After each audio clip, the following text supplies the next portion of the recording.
Hier, j'ai commencé un sous-thème que j'avais intitulé « Être sur le chemin de la faveur de Dieu ». Et je voudrais vous rappeler un certain nombre de choses que nous avons vues hier.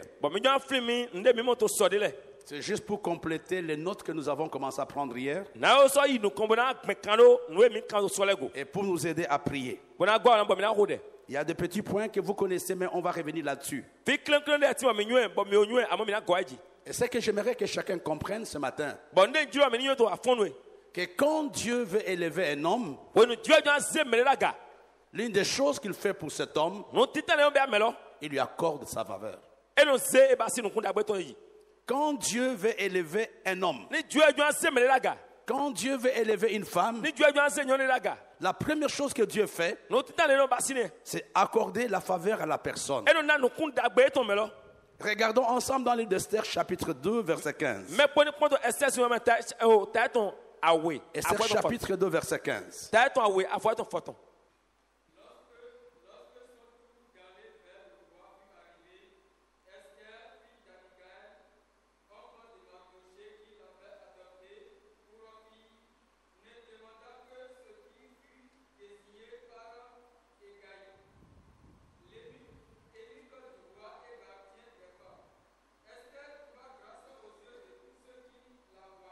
Écoutez, la Bible nous dit que Esther trouva grâce aux yeux de toutes les personnes qui la voyaient. Elle n'était pas encore reine à cette période-là. Quand Dieu veut te lever, quand Dieu veut élever une personne, la première chose que Dieu fait, c'est de t'accorder sa faveur. Et tu comprends que tu as besoin, pendant ce séminaire, ou même après ce séminaire, de dire à Dieu, j'ai besoin de ta faveur. Et vous allez comprendre que la faveur de Dieu provoque l'accomplissement des promesses de Dieu dans ta vie. Quand il y a la faveur de Dieu, les choses que Dieu t'a promises vont commencer à s'accomplir. La première chose que j'ai dite, avant même que Esther ne devienne reine, la Bible nous dit qu'il haïsse d'abord sa faveur. C'est la faveur de Dieu qui avait été donnée en premier lieu. Et la faveur de Dieu n'est rien d'autre aussi que la visitation de Dieu dans la vie d'un homme. La faveur, c'est la visitation de Dieu dans la vie d'un homme. Hier, nous avons vu le cas de Joseph, que parce que Dieu était avec lui, parce que Dieu l'avait visité, et tout ce que Joseph faisait prospérait. Alléluia. Amen. J'aimerais ce matin que chacun se mette dans la position de dire à Dieu, j'ai besoin de ta faveur dans ma vie. Et c'est la raison pour laquelle je prends le temps pour expliquer cela. Je disais que la faveur de Dieu, c'est la visitation de Dieu dans la vie d'un homme. La faveur de Dieu provoque l'accomplissement de ta destinée ou de ta vision. Il y a des choses que Dieu a dit. Il y a des choses que tu sais. Mais c'est la faveur de Dieu qui amènera l'accomplissement. Écoutez, Joseph avait la promesse de Dieu depuis pratiquement 17 ans qu'il parlait de cela. Mais quand la faveur de Dieu était arrivée dans la vie de Joseph, ce que Dieu avait dit, c'était accompli.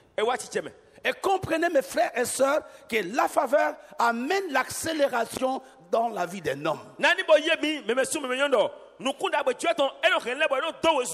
En 24 heures, la situation de quelqu'un peut changer. Il ne faut pas beaucoup d'années. Il y a des choses que tu attends depuis 20 ans. J'ai vu tout à l'heure sur l'image, sur le mur de l'évêque, une petite pensée qui m'appartenait et j'étais très content de voir que c'était très bien fait. Et je disais que la faveur de Dieu amène l'accélération dans la vie d'un homme. Des choses que tu attends depuis des années. Mais quand la faveur de Dieu arrive, il y a changement, il y a bouleversement. En moins de 24 heures, Joseph était passé de l'état de prisonnier à la situation du Premier ministre. En moins de 24 heures, il fallait seulement que Esther entre dans la maison du roi. Et le lendemain matin, le nom d'Esther avait changé. Elle est devenue reine. Elle n'était plus orpheline. Elle n'était plus esclave. C'est la même chose pour toi. Tu as besoin de la faveur.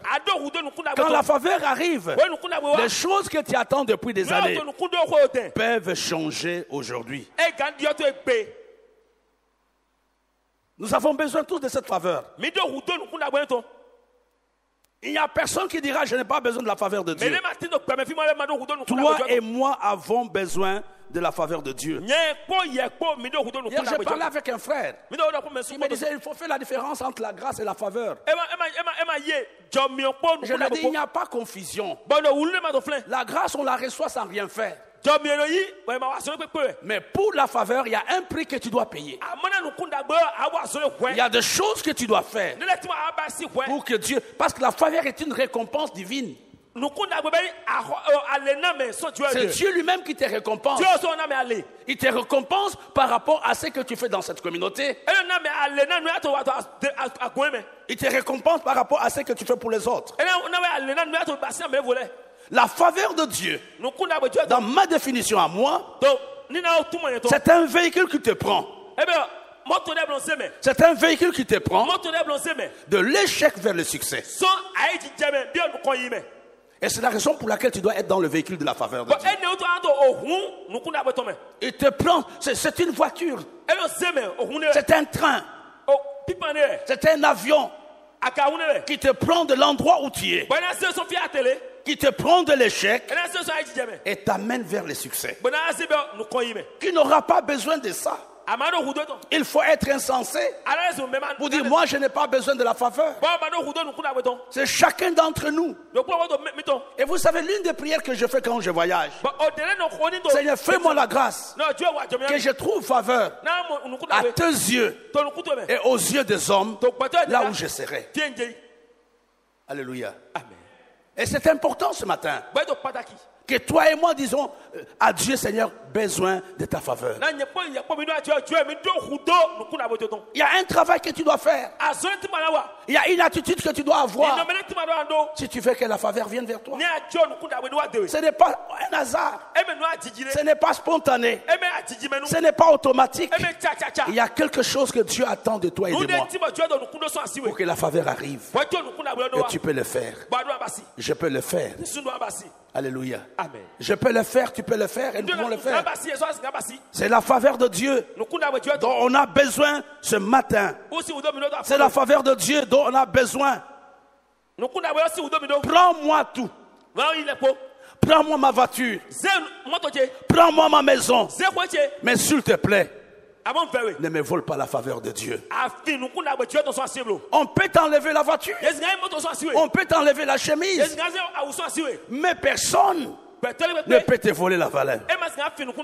Quel que soit l'endroit où tu seras, si la faveur de Dieu est là, tu prospéreras. Est-ce que je parle à quelqu'un ce matin? Quel que soit l'endroit où tu seras, quand la faveur de Dieu est avec toi, que ce soit la nuit ou le jour, la bénédiction de Dieu sera là. Je connais cette église il y a quelques années. C'était une grande communauté. Et je me rappelle les nuits de prière de vendredi, c'était plein à craquer. Et quand il y a eu déménagement pour venir ici, et j'avais un peu peur, je disais à l'évêque, mais est-ce que c'est un endroit reculé? Est-ce que tu penses qu'on aura des gens là-bas? Et vous comprenez que quand Dieu veut faire quelque chose, et quand il y a sa faveur, quel que soit l'endroit où tu sais, tu porteras des fruits. tu porteras des fruits.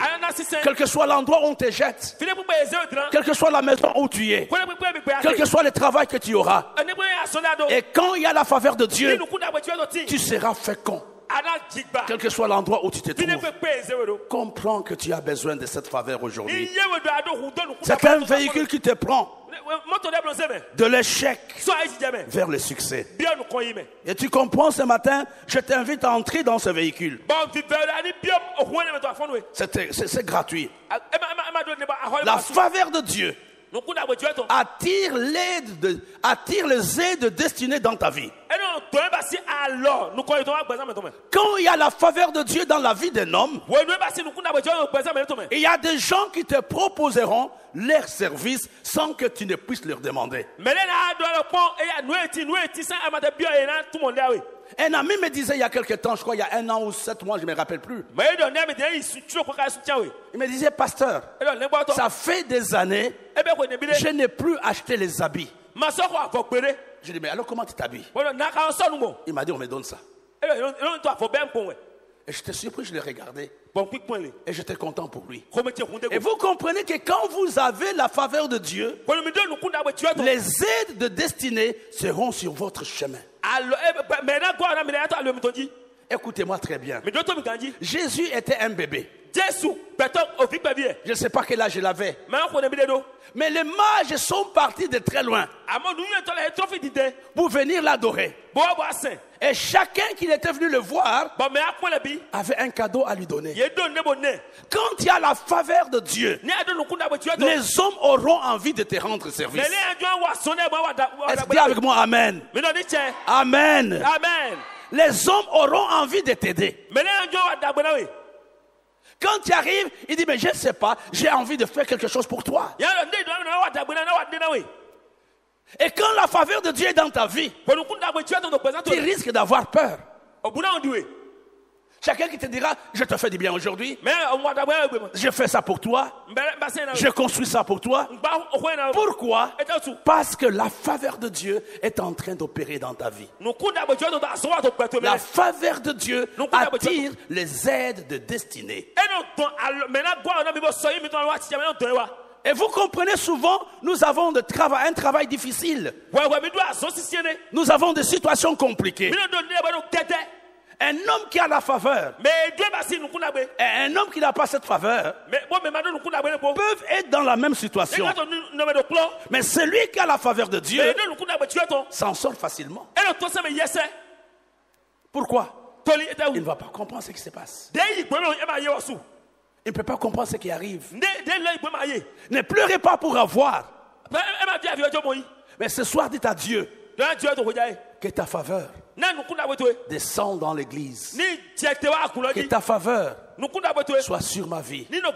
Que ta faveur soit sur mon ministère. J'aimerais dire à quelqu'un, tu as besoin de cela. Alléluia. Amen. Tu as besoin de la faveur. Tu as besoin de la faveur.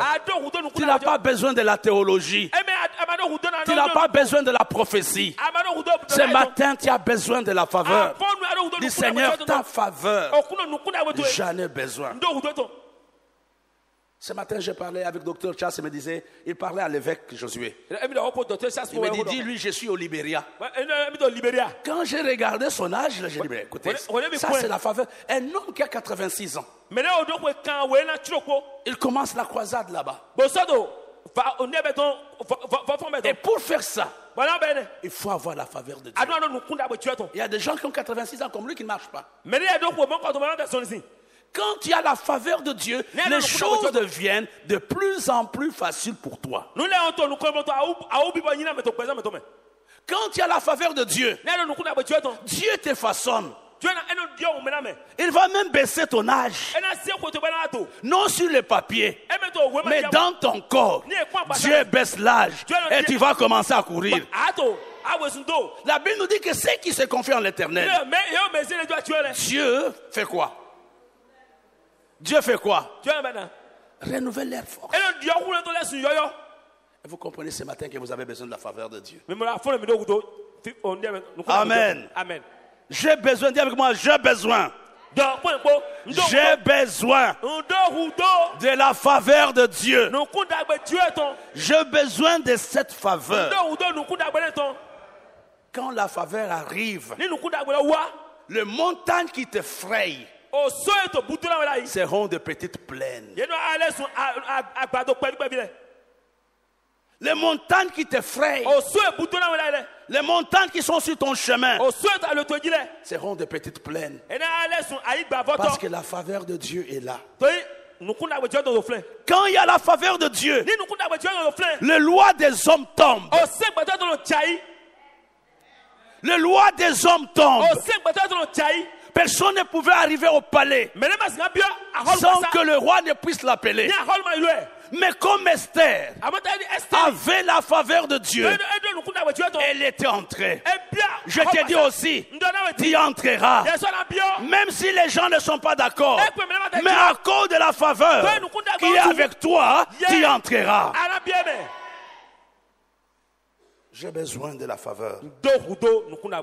J'ai besoin de la faveur. La faveur a des conséquences. Et des conséquences heureuses. La faveur a des conséquences heureuses. Alléluia. Amen. La faveur, mes bien-aimés, nous protège de la mort prématurée. Lisons dans le livre de Genèse chapitre 6, versets 6 à 8. Genèse chapitre 6, versets 6 à 8. Mon lecteur. L'Éternel se repentit d'avoir fait l'homme sur la terre, et il fut affligé en son cœur. Et l'Éternel dit, j'exterminerai de la face de la terre l'homme que j'ai créé, depuis l'homme jusqu'au bétail, aux reptiles et aux oiseaux du ciel, car je me repens de les avoir faits. Mais Noé trouva grâce aux yeux de l'Éternel. Vous continuez encore l'autre là en bas. Voilà. Donc Dieu avait tout détruit. Mais comme Noé avait trouvé grâce aux yeux de Dieu, il ne pouvait pas mourir. Et je dis à quelqu'un, la faveur de Dieu te protégera.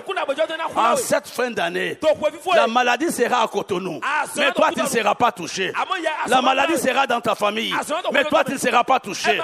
Parce que tu es un homme de la faveur de Dieu. Parce que la faveur est sur toi. Alléluia. Amen. Alléluia. Amen. Tu vivras longtemps. J'ai dit tu vivras longtemps. Et Dieu va augmenter le nombre de tes années. La faveur nous protège de la mort prématurée. Et la deuxième chose, ou la chose suivante, la faveur attire la présence de Dieu. Et la faveur nous donne le repos. J'aime des exemples de l'évêque parce que c'est plus facile que vous puissiez comprendre. Il y a quelques années, quand je venais ici, il faisait pratiquement tout seul. Il était au four et au moulin. Mais aujourd'hui, Dieu a suscité des collaborateurs fidèles qui sont à l'intercession, qui sont à la louange. Mais avant, l'évêque faisait tout. Mais aujourd'hui, il commence à entrer dans le repos. Quand tu as la faveur de Dieu, Dieu t'introduit dans le repos. Tu n'auras pas une vie d'agitation. Tu auras une vie de tranquillité. Que Dieu vous accorde le repos aujourd'hui. La faveur de Dieu amène le repos. Ce sont les autres qui vont se battre pour toi. Et toi, tu verras le résultat. Il y a un texte extraordinaire dans Exode. Exode chapitre, excusez-moi, je vais le trouver. Exode chapitre 33, verset 14. Exode 33, 14. Exode chapitre 33, verset 14.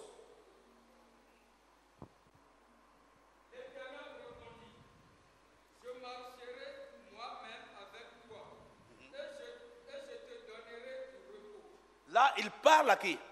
Il parle à Moïse. Je vais marcher avec toi et je te donnerai le repos. La faveur de Dieu attire la présence. C'est sa présence, en fait.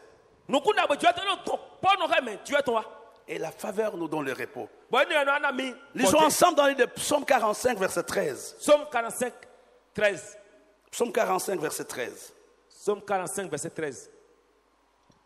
Et avec des présents, la fille de Dieu, les plus riches du peuple rechercheront ta faveur. Une autre chose que la faveur fait. La faveur attire la prospérité et la grande richesse dans la vie d'un homme. Tu as besoin de la richesse.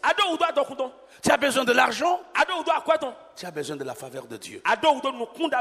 La faveur attire des richesses. Il y a des choses que seuls les hommes de la faveur peuvent avoir. Il y a des choses que Dieu donne uniquement aux hommes et aux femmes qui ont sa faveur. Mais je sais que parmi ces hommes, il y a toi. Parmi ces hommes, il y a toi. Non, ton amen ne me convainc pas. Parmi ces hommes, il y a toi. Dis, je suis un homme de faveur. J'ai la faveur de Dieu dans ma vie. Et la faveur de Dieu me fera du bien. Est-ce que vous le croyez? Votre amen ne me convainc pas. Amen. Amen.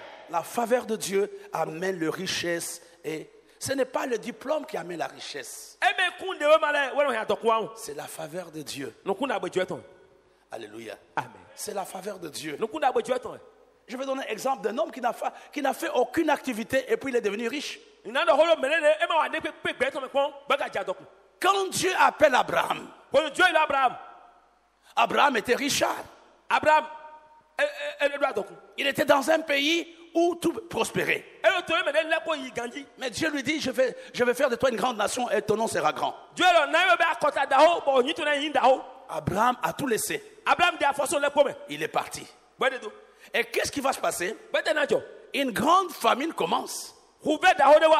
Et la sécheresse commence. Il a la promesse avec lui. Mais il ne sait pas comment il va faire. Alléluia. Amen. Il a déjà quitté ce qu'il avait. Mais Dieu lui dit, je vais te rendre grand. Il regarde à gauche. C'est le désert. Il regarde à droite. C'est la stérilité. Et il n'y avait personne qui s'y comptait. Et ces gens quittent leur pays.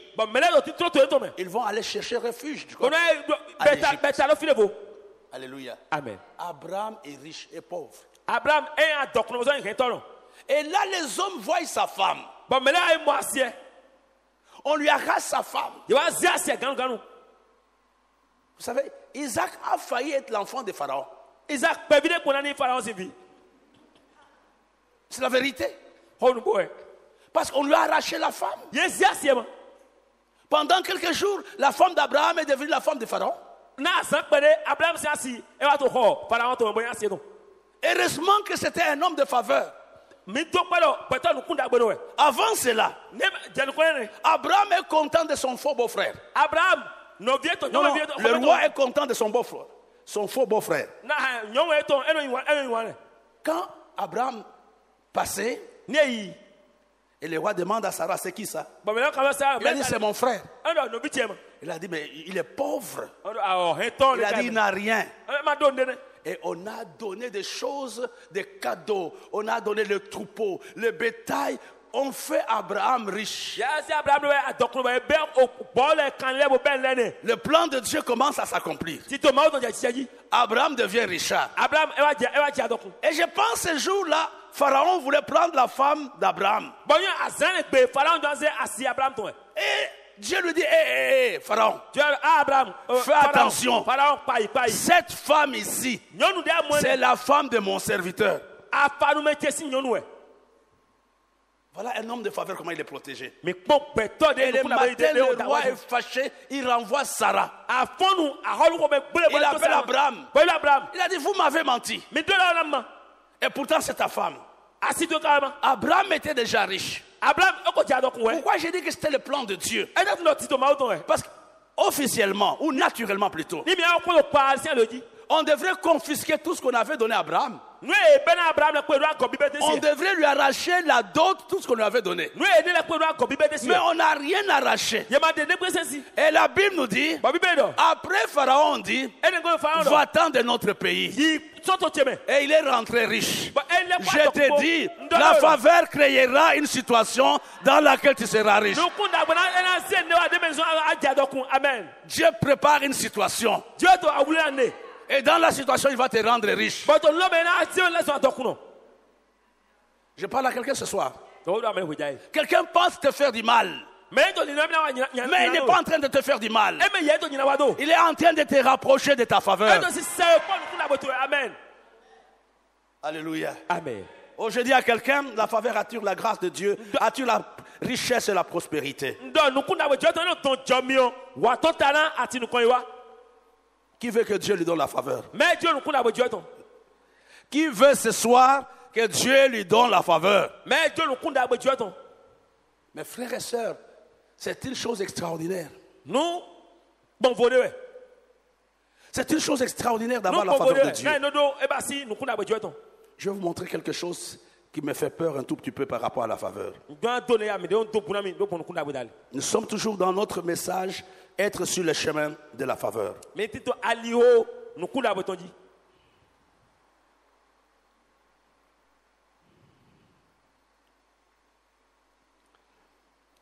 Je suis en train de parler d'être sur le chemin de la faveur. L'une des choses aussi que vous devez comprendre, la faveur de Dieu peut arriver dans la vie d'un homme quand les gens prient les uns pour les autres.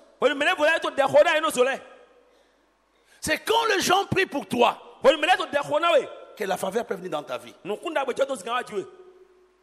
L'apôtre Pierre plutôt, était en prison. Il ne pouvait pas quitter la prison. Mais qu'est-ce qui s'était passé? C'était l'église qui priait.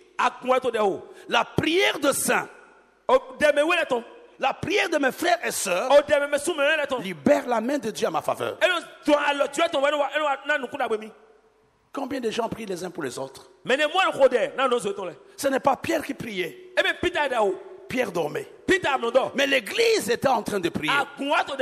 Quand nous prions les uns pour les autres, quand je prie pour mon pasteur, Dieu libère la faveur de Dieu. La faveur de Dieu peut arriver dans la vie de l'homme quand les gens prient pour lui. Et vous avez la référence dans Actes, verset 12, verset 5. Actes chapitre 12, verset 5. Et une autre chose que j'aimerais vous dire, que la faveur peut croître. Elle n'est pas stagnante. La faveur de Dieu croît. Dans le plan de Dieu, il ne veut pas que tu régresses. Dans le plan de Dieu, il veut que tu croisses. La faveur de Dieu se multiplie. Et tu dois prier par rapport à cela. C'est-à-dire que ta faveur se multiplie. Mon frère, tu peux me lire dans le livre de Marc chapitre 10. Marc chapitre 10. Verset 28 au verset 30. 28, 30.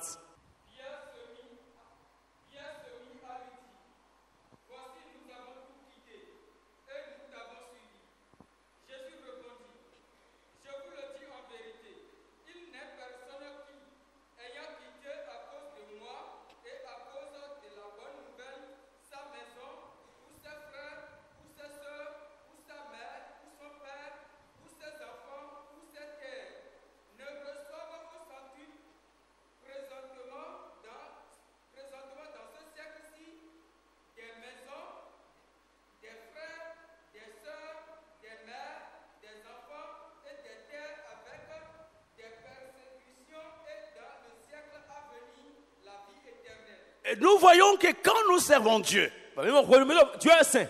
Dieu peut multiplier notre faveur. Dieu est garé. Il dit, ne reçoivent au centuple. Il ne faut pas accepter ton anomalie comme étant une règle. Donc la situation dans laquelle tu te trouves n'est pas normale. tu dois la refuser.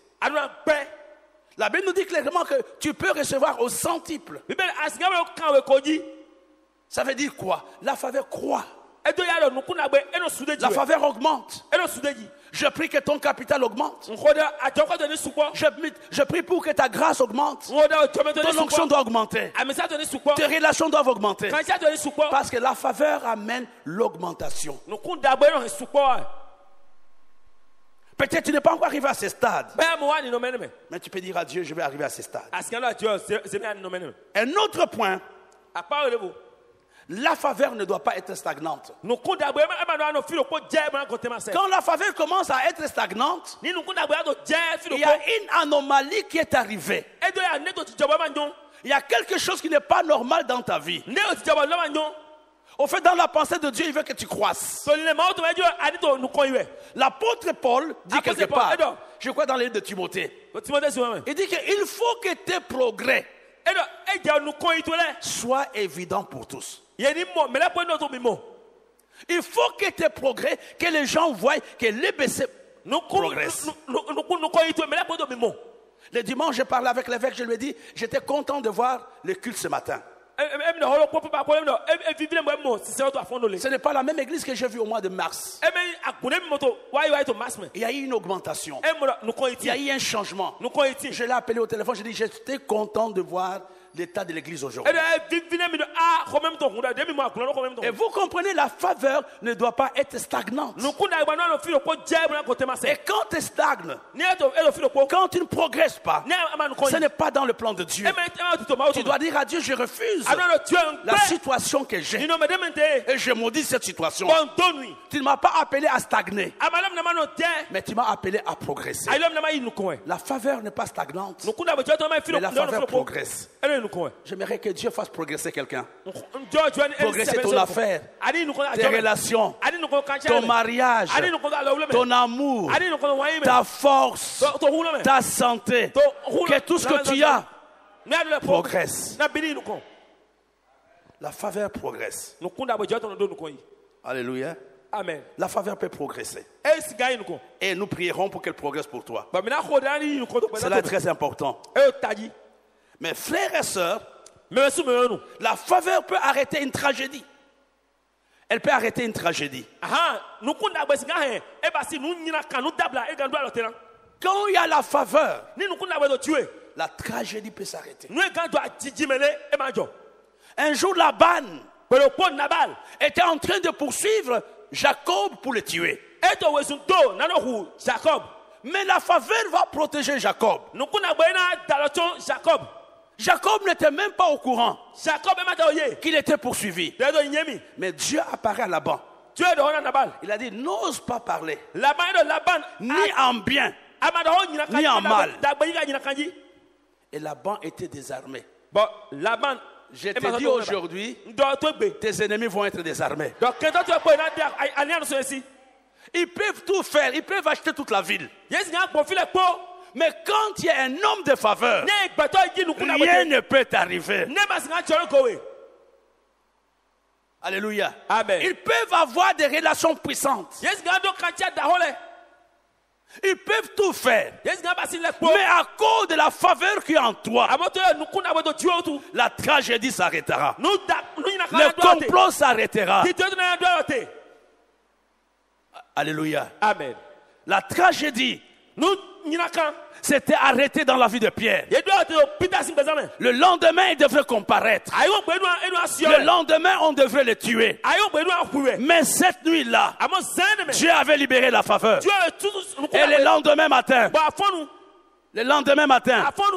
la prison était vide. J'aimerais que la faveur te protège en cette fin d'année. Et que toutes les langues qui vont s'élever contre toi, toi un homme de faveur, tu vas condamner toutes ces langues. Alléluia. Amen. La faveur arrête la tragédie. La faveur arrête la mort. La faveur arrête de mauvaises choses. Alléluia. Amen. Il y a quelques années, Nous sommes habitués à voir les avions tomber régulièrement en RDC. Il y a un autre qui est tombé, je crois, jeudi passé. Il y a quelques années, je crois peut-être 10 ans, 15 ans, je ne me rappelle plus. Mon fils est né. Et l'évêque le connaît bien. Il était dans une troupe théâtrale. Moi, je suis du sud de la RDC. Il avait quitté Lubumbashi pour aller jouer au théâtre. Et ils ont fini de jouer, celui qui les avait invités ne les a pas pris en charge. Il a dit que chacun de vous se débrouille. Il devrait rentrer à Lubumbashi. Moi, je suis au Cameroun. Il m'a appelé le matin. Il m'a dit, papa, envoie-moi l'argent. Papa, c'est quoi ça, Domi? Parce qu'il y a un Antonov, l'avion, c'est de marque Antonov, qui va partir demain matin. Envoie-moi autant d'argent, je vais payer, je pars avec les autres. Je lui ai dit, aujourd'hui, je n'ai pas l'argent. Mais attends, demain, je vais te les donner. Et j'ai appelé un ami pour voir s'il pouvait me donner cet argent. Le pasteur Boulou, il m'a dit, non, Bishop, je n'ai pas cet argent. Mais d'ici demain, je l'aurai. J'ai commencé à me lamenter un peu. Mais comment Dieu ne me donne pas l'argent? Eh bien, mon fils était fâché. Mais papa, pourquoi tu ne m'envoies pas l'argent? J'ai dit, demain, je t'enverrai l'argent. Il a murmuré et j'ai raccroché. Et le lendemain matin, les autres sont partis. Jusqu'à quand ils ont décollé. Quelques minutes après, je ne sais pas, on appelle les portières là de l'avion. Se sont ouvertes. Et un grand vent était entré dans l'avion. Et beaucoup sont tombés. Et beaucoup sont morts. Alléluia. Amen. Beaucoup de ses camarades étaient morts. Moi, je n'étais pas au courant. Et dans l'après-midi, il m'appelle en me demandant pardon. Il dit, mais papa, j'ai compris. Je dis, il ne m'avait pas encore dit pourquoi. J'ai dit, je t'envoie l'argent. Il m'a dit, non, prends ton temps pour m'envoyer. Il dit, non, prends ton temps. Moi, je dis, mais pourquoi? Il a dit, mes amis sont morts. Ceux qui ont pris l'avion s'est ouvert et puis ils sont tombés. Et je lui ai envoyé l'argent. Il a pu prendre un avion normal. Il y a certaines choses, mes bien-aimés, que Dieu ne permet pas. Parce qu'il y a la faveur. La Bible nous dit, toutes choses concourent au bien de ceux qui aiment Dieu. Des fois, la faveur te protège simplement. La faveur te protège. La faveur te protège. Je lisais le témoignage d'un homme de Dieu qui est mort il y a quelques temps. Le fondateur de Campus pour Christ. Il s'appelait Billy Wright. Il était dans une campagne d'évangélisation dans une ville. Et le règlement disait qu'après la croisade, il ne devrait pas dormir dans la ville.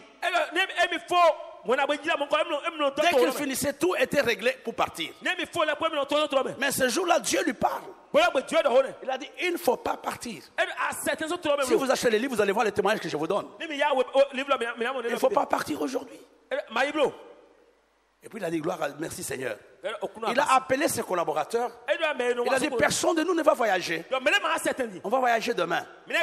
Le collaborateur était fâché. Il a dit, non, nous avons déjà nos billets, nous partons aujourd'hui. Nous partons aujourd'hui, nous voulons voyager.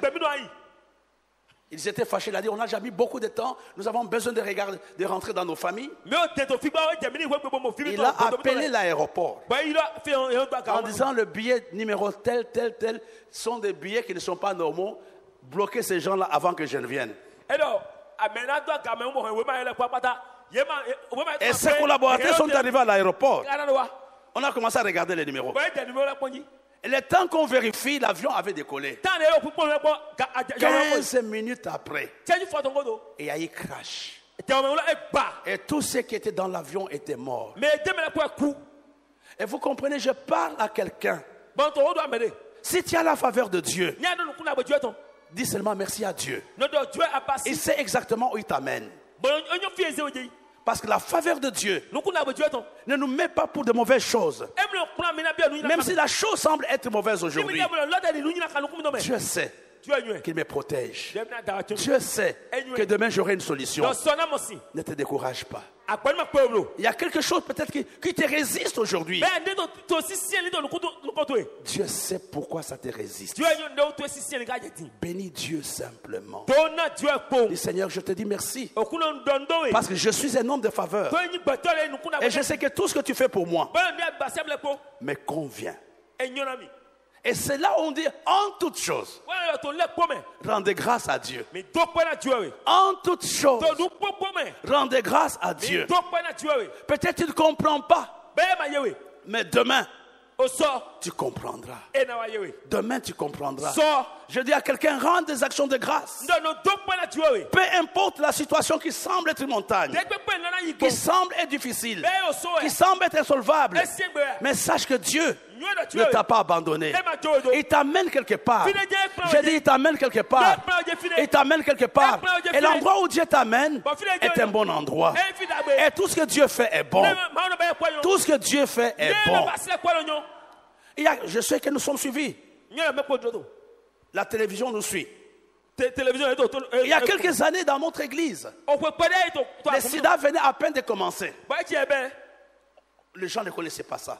Il y avait un monsieur qui avait sa femme dans notre église. À l'époque, j'étais encore en RDC. Et le monsieur a commencé à mener une vie terrible.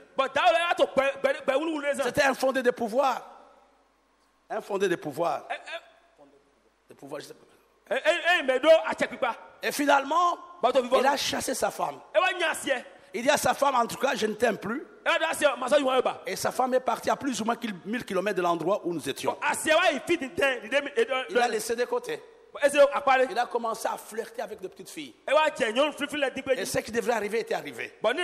Cet homme est tombé malade. Gravement malade. Et quand on a fait les tests, on a vu que le monsieur était atteint de sida.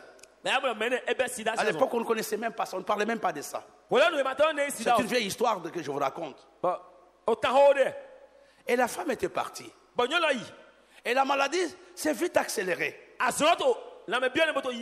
Et il restait quelques jours pour que cet homme meure. Et les petites filles qui la suivaient ont commencé à se détacher, à fuir une par une. Et puis les gens ont dit à sa femme, ton mari est malade. C'est le père de tes enfants, il va mourir dans quelques jours. Toi tu es chrétienne, il faut que tu rentres. Elle a pris l'avion, elle est revenue. Et quand le monsieur l'a vu, le monsieur a pleuré. Le monsieur a pleuré. Il a dit, je ne sais pas pourquoi je t'avais fait ça. Le fils attendait seulement que le monsieur fasse un testament. Et quand la femme est arrivée, elle s'est occupée de son mari. La première chose qu'elle avait faite, elle l'a amené au Seigneur. Et puis le monsieur, avec le peu de force qui lui restait, lui a demandé pardon. Et ça faisait peut-être 3-4 ans qu'ils s'étaient séparés. Il a dit, en tout cas, je te demande pardon pour tout ce que je t'ai fait. Et il a tiré, avec le peu de force qui lui restait, le testament. Tous ses biens, il avait donné à sa femme. Non seulement elle avait donné à sa femme, elle a fait des démarches quand elle était malade pour que sa femme le remplace pour s'occuper des enfants. Et quelques jours après, cet homme est mort. Et cette maman aujourd'hui est à la retraite avec tous les avantages de la banque. Et vous comprenez, c'était Dieu qui l'avait protégé seulement. Dieu l'avait fait sortir d'une situation. Je ne sais pas pourquoi je parle de cela. Il y a une situation par laquelle tu passes que tu ne comprends pas. Toi, tu ne comprends pas. Mais c'est lui qui t'a créé. C'est pourquoi.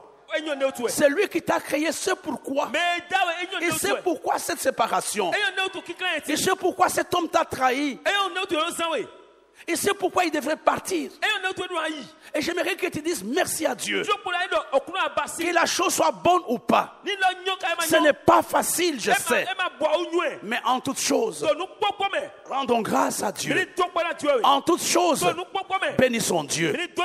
C'est très important. C'est très important de savoir que la faveur de Dieu me protège. Là où Dieu m'envoie, sa faveur va me précéder.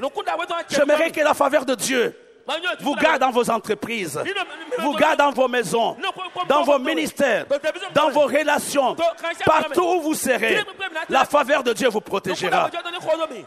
Mais ce qui est important, je vais terminer par là. Il me reste 30 minutes.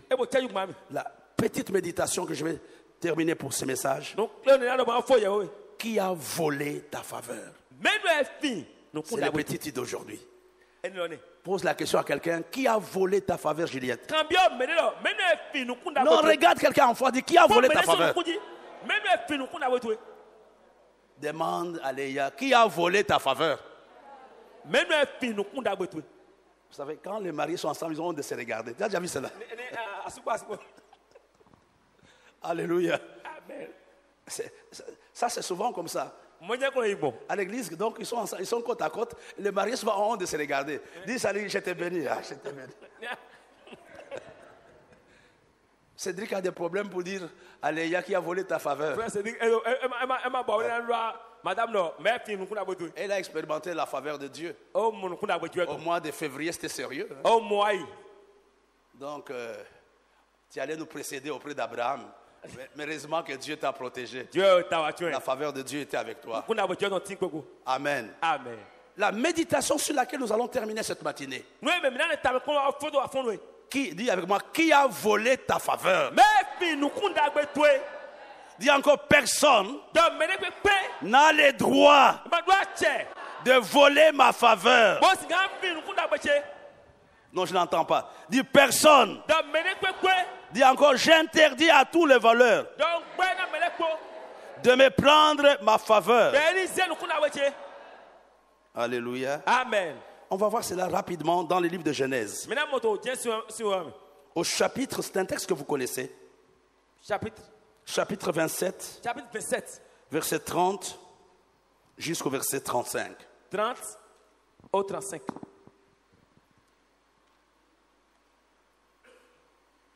Genèse 27. Genèse chapitre 27, verset 30 à 35. On va terminer rapidement.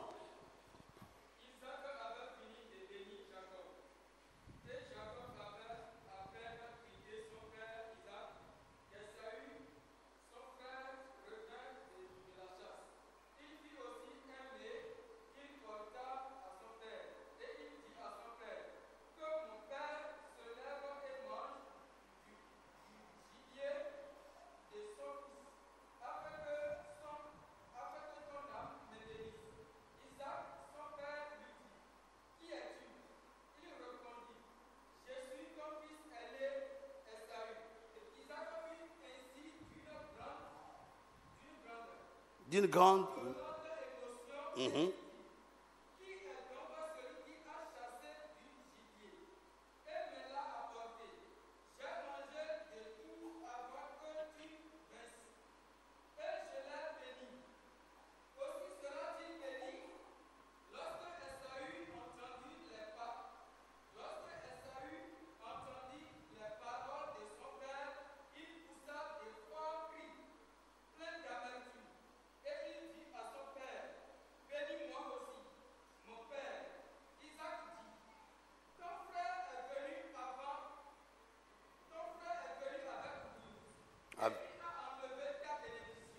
Ton frère est venu avec ruse.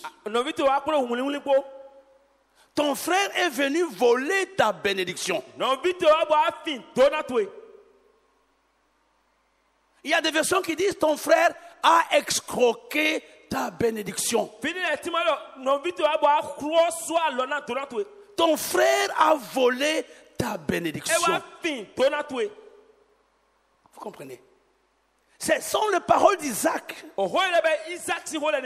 Il dit à Esaïe, ton frère est venu voler ta bénédiction. Lisez attentivement. Il n'a pas dit il a pris. Il a dit il a volé. Il y a des versions, quand vous allez voir dans beaucoup de versions, on dit il a escroqué.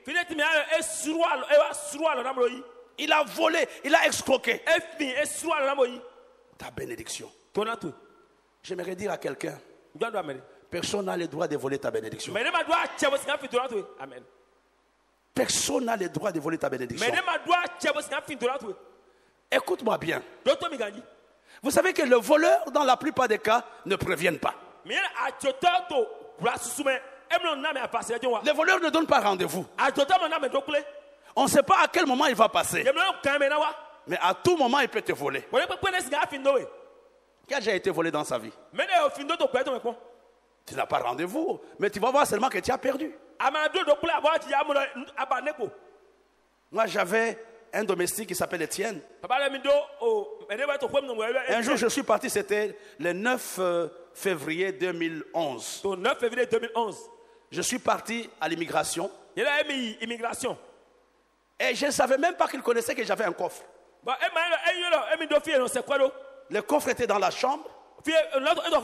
Et les clés étaient dans un bouquet de fleurs que personne ne pouvait imaginer. Un bouquet de fleurs de rien du tout. Où il y avait les billes des enfants.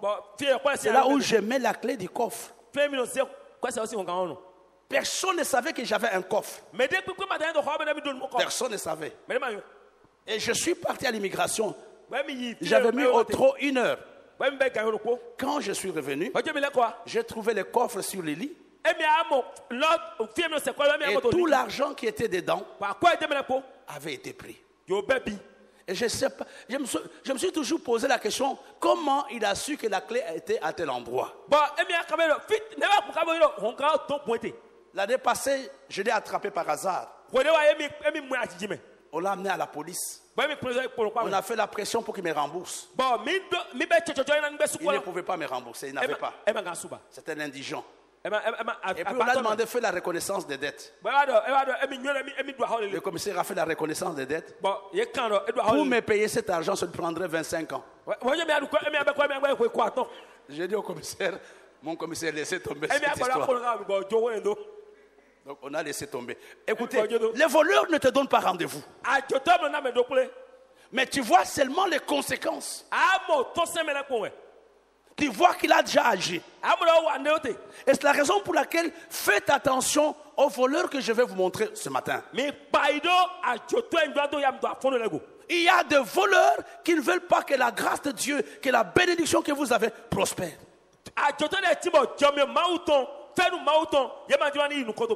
Et des fois, ce voleur est avec toi. Esaïe était le frère de Jacob. Mais il a volé la bénédiction d'Esaïe. C'est son papa qui parle du mot voler. C'est son papa qui parle du mot voler. Et peut-être ces voleurs sont avec toi. Mais tu dois faire attention aujourd'hui. Et peut-être demain on va prier. J'aimerais que tu fasses attention que ces voleurs ne te prennent pas ce que Dieu t'a donné. Je vous ai montré comment la faveur était une chose importante. Mais les voleurs observent. Dit, je vais lui prendre ça. Je vais prendre des choses qui sont dans la vie d'autres. Alléluia. Vous voulez que je vous en parle ce matin? Vous voulez que je vous donne les 6 voleurs? Êtes-vous prêts à suivre les 6 voleurs? Il y a 6 grands voleurs. Est-ce que vous êtes prêts pour me suivre? Oui, on a encore le temps. Dis avec moi, ce matin, je prends autorité sur tous les voleurs de ma bénédiction. Je prends autorité sur tous les voleurs de ma grâce. Aucun voleur ne me prendra ce que Dieu m'a donné. Alléluia. Amen. Je vais vous donner 6 voleurs et on termine par là. Le premier voleur, ils sont dans le livre de Jérémie 48, verset 10. Jérémie 48, 10. Jérémie 48, verset 10. Jérémie 48, verset 10. Maudit soit celui qui fait avec négligence l'œuvre de l'Éternel. Maudit soit celui qui éloigne son épée du canal. Amen. Amen. Le premier voleur, c'est la négligence. Frères et sœurs, quand vous commencez à être négligent. Ésaïe n'a pas bien géré le droit d'aînesse. Il a négligé ça. La négligence peut voler la bénédiction de quelqu'un. Il y a des gens qui sont super intelligents. Il y a des gens qui ont la grâce de Dieu. Mais quel est le problème? C'est la négligence. Vous ne pouvez pas profiter de la grâce ou de la faveur de Dieu quand vous êtes un homme négligent. Je causais avec quelqu'un ce matin. Il m'a dit, je vais faire d'abord, je vais mettre au point la situation. J'ai dit, mais voilà quelqu'un qui prend au sérieux son travail. Et vous savez, beaucoup de chrétiens sont négligents dans la vie, dans les ministères, dans les mariages. Beaucoup de chrétiens ne prennent rien au sérieux. La négligence peut t'empêcher d'être béni. Ou tu fais ou tu ne fais pas. On vient à l'église quand on veut. On s'habille comme on veut. On peut s'absenter comme on veut. Mais qu'attendez-vous de Dieu quand vous êtes négligent? Et lui-même dit, maudit soit celui qui fait avec négligence. Lui, il a libéré la faveur. Mais elle ne viendra pas dans ta vie parce que tu es négligent. Il y a des gens qui meurent avec la maladie à cause de la négligence. Oh, je veux voir les médecins, mais j'ai le temps, j'ai le temps. Mais quand on arrive chez les médecins, on dit trop tard. Alléluia. Amen. La négligence t'empêche de jouir de la faveur de Dieu. La négligence dans ton mariage, dans ton ministère, dans tes relations. Tu ne prends jamais au sérieux quelque chose. Chez toi, il n'y a pas d'échelle de valeur. Tu mets tout sur le même plan.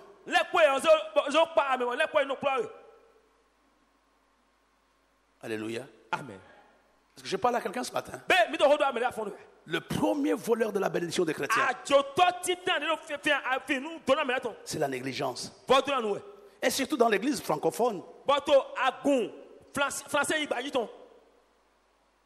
Tout est simple. Le bishop est donné, on va faire les actes prophétiques. Nous allons gêner. Nous allons faire ceci. Mais personne ne vient.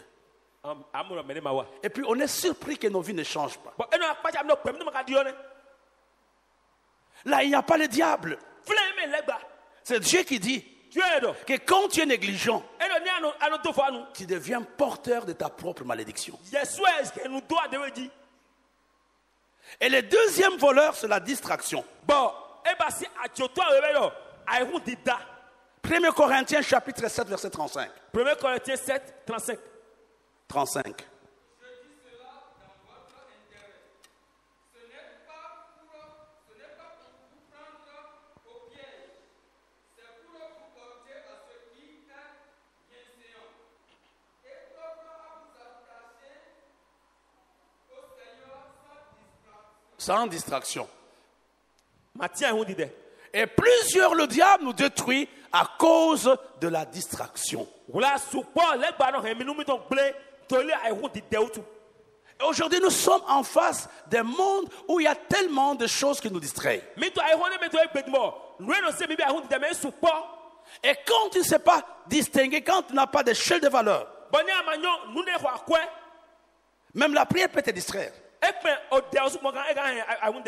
Il y a un temps pour prier. Il y a un temps pour aller chercher le travail.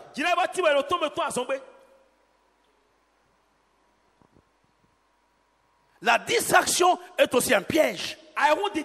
C'est un voleur. Le premier voleur de chrétiens, c'est la négligence. Et le deuxième, c'est la distraction. Il y a beaucoup de choses qui nous arrivent. Il y a certaines épreuves Il y a certaines humiliations qui ne sont que des distractions. Et quand tu commences à t'attacher à cela, tu vas laisser l'objectif pour lequel Dieu t'a appelé. Oh, pasteur, moi je quitte l'église. Tel maman ne me salue pas. Moi je quitte l'église. Le bishop ne m'a jamais dit bonjour. Je quitte l'église parce que les gens me regardent mal. Le diable te dira à être distrait. Et la Bible nous dit, évitez la distraction et attachez-vous au Seigneur. Pourquoi tu es allé baisser? C'est pour voir combien de gens te saluent ou bien c'est pour préparer ton salut? Frère, c'était une mauvaise église. Personne ne me salue. Non, moi je ne suis pas venu pour qu'on me salue. Je suis venu pour une mission. Et je vais terminer, je vais rentrer. Si je regarde à tout le monde pour me saluer, je serai dans ma chambre. C'est une église mauvaise, les gens ne me saluent pas. Il y a beaucoup de gens que le diable disqualifie à cause de la distraction. Il regarde aux choses à gauche et à droite. Il laisse l'essentiel. La distraction tue la faveur de Dieu dans ta vie. Ce n'est pas le diable. C'est toi-même qui es distrait. Vous savez, quand j'étais enfant, j'ai donné ce témoignage ici il y a quelques temps. J'ai un petit frère qui vient après moi, c'est aussi un pasteur. Ma défunte mère avait son défunt frère qui était maçon. Et à midi, il venait manger chez nous à la maison. Et ma mère préparait le couscous. Enfin, la pâte là, de maïs. On préparait pour lui. On lui donnait. Et moi et mon frère, je ne sais pas qu'est-ce qui nous piquait. Notre salon était divisé par un rideau. Il y avait un côté, c'était le salon. De l'autre côté, la salle à manger. Et dès qu'on mettait à manger, ma mère restait à la cuisine. Moi et mon petit frère, on entrait. Et on s'assoyait en face du grand de l'oncle. Donatien et moi, on commençait à faire des grimaces. Dès que l'oncle se lavait, ne mangeait pas avec le couvercle à la main, il se lavait. Mon petit frère et moi, on avait des grimaces terribles. Des fois, on le faisait comme ça. L'oncle regarde. Quand il me regarde, moi je fais comme ça.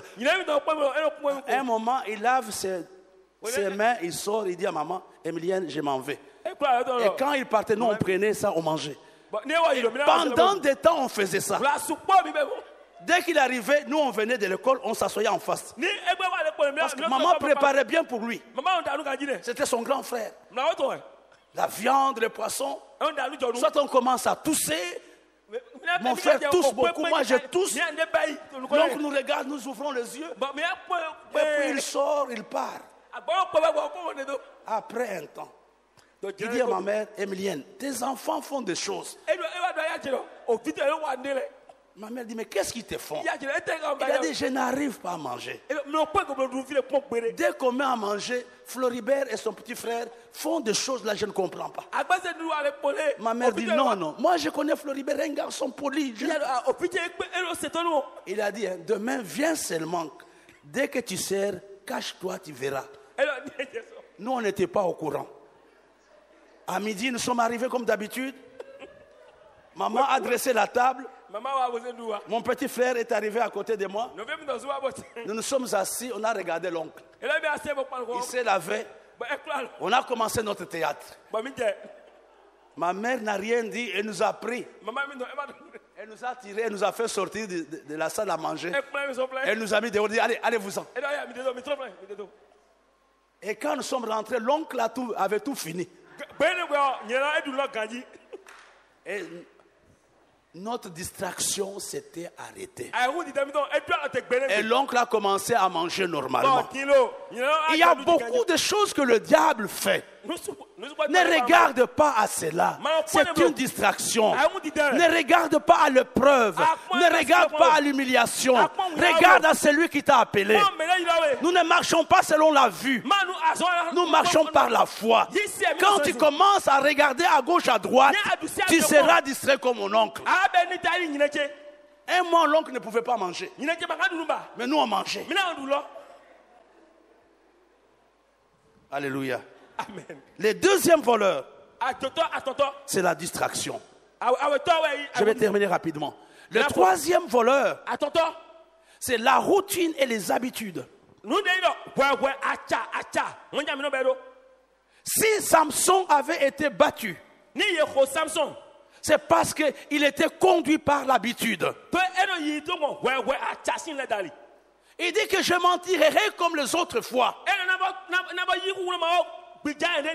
On sert par Dieu par habitude. On sert par Dieu par routine. On sert Dieu par révélation.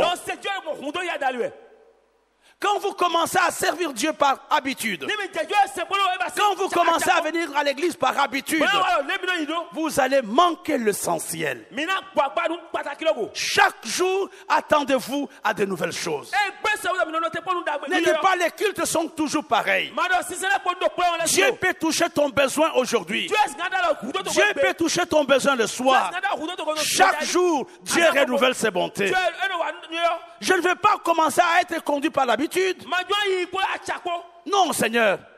Je suis fatigué avec cette méthode. Je veux autre chose. Je veux une autre réalité. Je veux une autre grâce. Je parle à quelqu'un ce matin. L'habitude et la routine nous amènent à perdre. Nous connaissons le cas de Samson.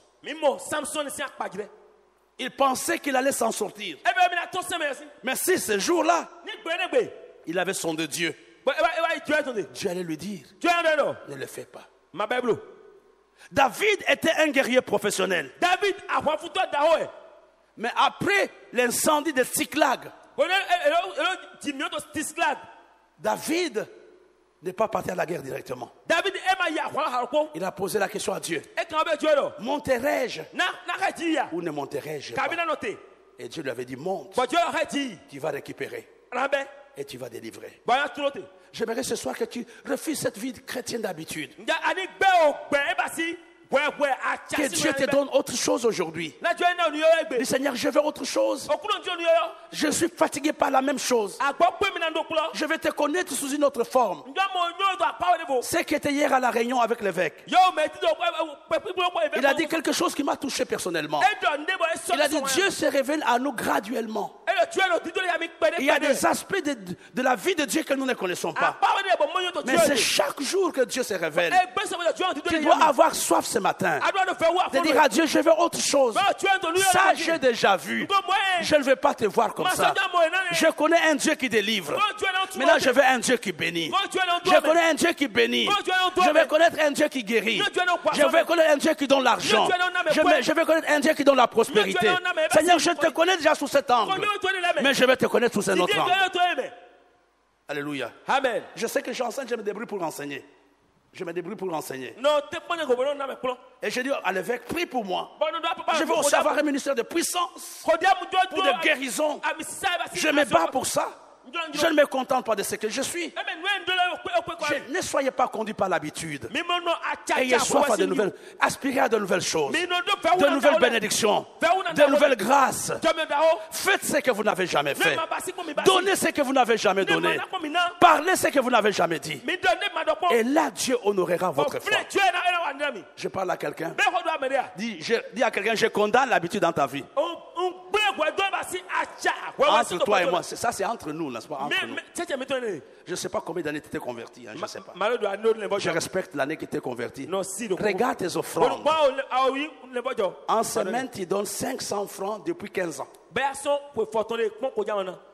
Le dimanche, quand les bishops parlent beaucoup, tu donnes 750. Quand il y a un appel de fonds, tu vas jusqu'à 2000. Depuis 20 ans, tu as les mêmes offrandes. Tu auras le même résultat. Tu ne peux pas prétendre avoir de nouvelles choses quand tu as le même comportement, la même façon de faire, tu auras le même résultat.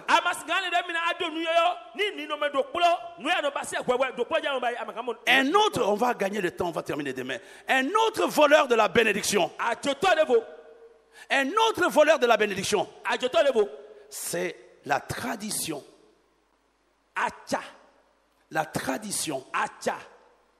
Jacob est devenu polygame à cause de la tradition. Jacob, que la parole de Dieu vous conduise et non la tradition. Demain, je terminerai avec les deux autres voleurs. La désobéissance et les mauvaises compagnies. Les mauvaises compagnies détruisent ta grâce. Tu ne peux pas marcher avec des gens qui mal parlent de ton église. Quelle que soit ta sainteté, tout ce que tu entends peut te détruire. De mauvaises compagnies.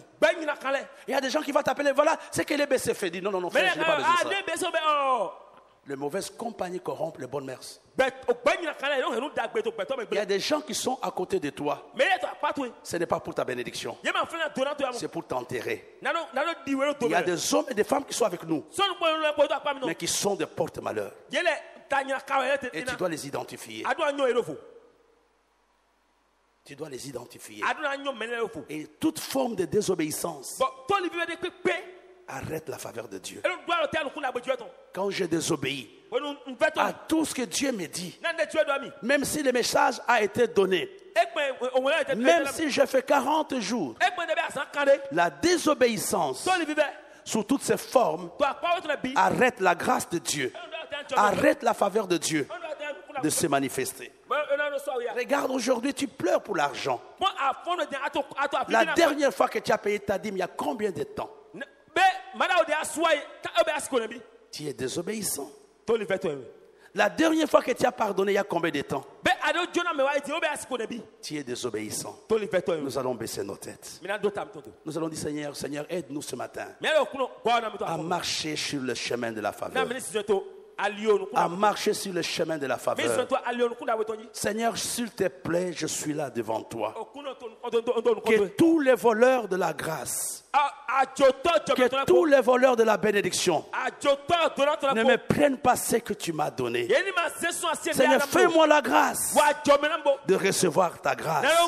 J'ai besoin de la faveur ce matin. J'ai besoin de ta faveur ce matin. Seigneur, que ta faveur me rende fécond. Seigneur, je n'ai pas besoin d'autre chose. J'ai besoin de toi, Seigneur. J'ai besoin de cette faveur. J'ai besoin de cette faveur. Seigneur, je te supplie, pendant ces séminaires, pendant ces derniers trimestres, que ta faveur soit une réalité dans ma vie. Que ta faveur m'élève. Que ta faveur me bénisse. Que ta faveur me protège. Que ta faveur m'emmène à faire ce que je n'ai jamais fait. Au nom de Jésus, prie ensemble. J'aimerais qu'on prie, mes bien-aimés. J'aimerais que chacun de nous prie ce matin. Dis, tiens-toi devant Dieu. Seigneur, je reçois ta faveur ce matin. Je reçois ta faveur ce matin. Personne ne peut me voler ta faveur. Continue à prier, mon frère. Continue à prier. Lève-nous, s'il vous plaît. On va s'élever ensemble. On va s'élever ensemble. Tendons nos mains vers le Seigneur. Appelons Dieu. Appelons Dieu. Seigneur, ta faveur. Ce n'est pas un rêve. Ce n'est pas un mythe. Je veux que ce soit réel dans ma vie, dans l'église, dans ma famille, dans cette nation. Seigneur, enivre-moi de ta faveur. Remplis-moi de ta faveur. Au nom de Jésus. Au nom de Jésus.